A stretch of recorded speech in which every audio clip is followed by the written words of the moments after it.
Hello, Internet. It is I, the Malik Aaron, and welcome back to Box Office Predictions.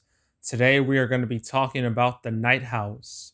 So, as usual, we're going to be going over the pros and cons. So, let's get to it. Pros. Well, this is both a pro and a con, but I'll talk about the pro side first. This is a horror movie, and of all the movies we've seen during this pandemic era, horror movies have done pretty all right. I think the only genre that's been doing better has been action movies, but yeah, horror's been doing pretty good for itself, all things considered. I mean, let's look at this summer we had Quiet Place 2, Conjuring 3, Forever Purge, Old, all these movies doing good to great business, with Quiet Place 2 easily doing the best out of all of them, with quite a high figure pre-pandemic or pre-pandemic. So yeah, that proves for a fact that horror movie fans are willing to go to the theater to see a horror movie as long as it looks good and it looks like something that's worth watching, right? But I don't know if that quite applies here, but still, it's always good that the genre is still thriving. So I would consider that a pro. I'll explain the con side a little later, but yeah, that's a pro. Pro number two, reviews are quite strong for this movie. Last I checked on Rotten Tomatoes, it's at an 87%, which for late August standards is quite good because late August kind of has this reputation for being a dumping ground of sorts, kind of like a mini January. But yeah, like 87%, obviously, it's not gonna, it's definitely not a con. So yeah, I would consider that a pro, strong reviews. But at the same time, we've seen reviews aren't everything, good or bad. But I'll explain that a bit when we get to cons. But yeah, strong reviews shouldn't hurt the movie. So I would consider that a pro. Another pro, well, this is kind of a bare minimum pro now that I think about it. I mean, this weekend, when it comes to direct competition, well, it's facing none. Like the other three movies that are coming out are all targeting different audiences and they're all part of different genres. I mean, the only direct competition really has this weekend is Don't Breathe 2, and that didn't exactly set the world on fire. So I can see it, you know, surviving against that. But next weekend we got Candyman and that that might be a problem. But I'll explain that when we get to cons. But yeah, as of right now for this weekend, it has nothing really to worry about when it comes to direct competition. So I consider that a pro. Uh that's it when it comes to pros, I think. All right, cons. All right. We're going back to the horror part that I mentioned earlier in the video. Yeah, we've had quite a lot of horror movies these past few months. I mean, we had Spiral, Quiet Place 2, Conjuring 3, Forever Purge, Old. Am I missing one? It was Old, and then Don't Breathe 2, and now Night House. That's seven, if I'm not mistaken. No, Escape Room 2. How can I forget that, right? So that's, including this, that's eight horror movies in the past, like, 4 months, which I think is way too many. It's given me flashbacks to the beginning of 2020, where I felt like I was covering a horror movie every single week. It was awful. It drove me mad.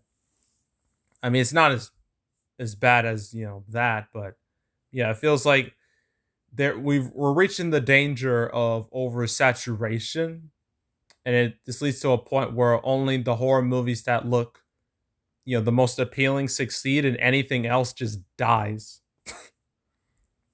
And I feel like this is going to be a part of the die crew, because going to the next con, this movie has no real hype. I'm seeing no real traction for this movie. I've barely seen any ads. this movie, even with the reviews, it kind of reeks of a movie that the studio is trying to release, not because they have any faith in it, but because they just want to get rid of it and never talk about it ever again. And that's what it reminds me of. So yeah, that's definitely a con. Lack of ads, lack of hype, lack of all that. Another con I already mentioned, Candyman's coming out next weekend. That's very direct competition, and that could kill its legs potentially. But there is the small chance of it surviving alongside Candyman, but I really don't see that happening all that much. So, yeah, I would consider that a con. Direct competition next weekend in the form of Candyman. Another con I can think of, well, that's the lack of theaters too. Like, it's a little over like 2,000 theaters, which is low, even for like the past, even for like right now in the pandemic, where you have movies now opening over 3,000, 4,000 theaters. I mean, if this was like 6 months ago, then the 2,000 wouldn't look so bad. But now it looks bad.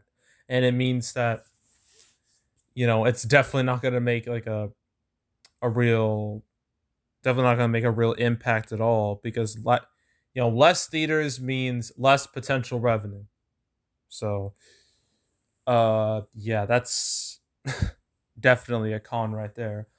Another con I just thought of is that, reviews aren't everything. We've seen that happen several times. In fact, I've seen that happen with The Green Knight. I've seen it happen with The Suicide Squad. Both of those had fantastic reviews.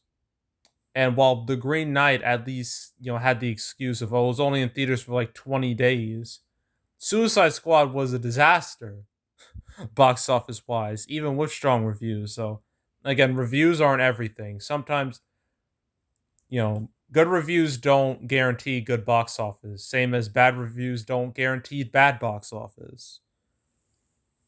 And considering I already said lack of hype, lack of traction, this could be one of those situations where good movie makes good movie does bad at the box office, which sucks, but that's just how things are sometimes.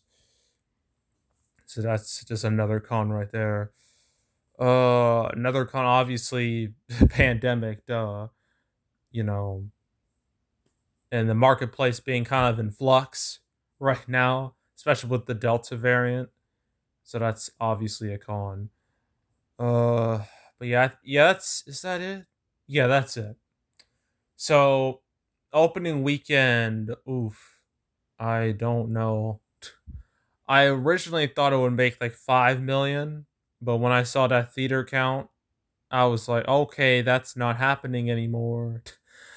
I'm going to I'm going to be pessimistic. I'm going to say 3 million. 3 million is the highest I'm willing to go. It could do better than that, but I'm still going to go with 3 million. And then overall it might reach like 8, 9 million dollars, and then it'll be quickly forgotten about, and that will be it. So yeah, that's The Night House. Now, we have three more movies to cover. We got Paw Patrol, Protege, and Reminiscence.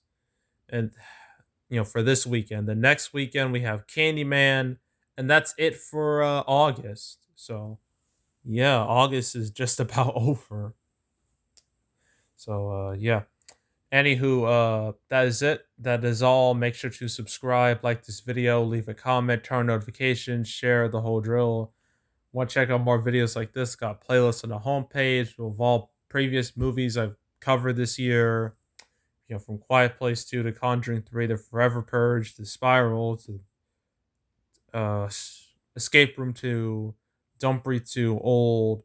I've covered all the big horror movies that have come out this year. So if you want to watch any of those videos, you can go right ahead. There's also the Canceled series where I go over all the movies that were supposed to come out but didn't. I just did one where I talked about Hotel Transylvania 4 being removed from theaters, well, being removed from the theatrical schedule and going to Amazon. So if you want to watch that, you can go right ahead. There's now 74 episodes of canceled. So if you want to watch any of those, go right ahead. There's also box office recaps where I go over the box office results for any particular month. The August recap will come out sometime in, I don't know, 2-ish weeks from now, 2.5 weeks from now.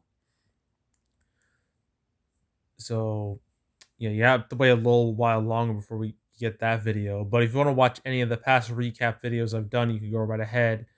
And yeah, that's it. That's all. I am out. Goodbye.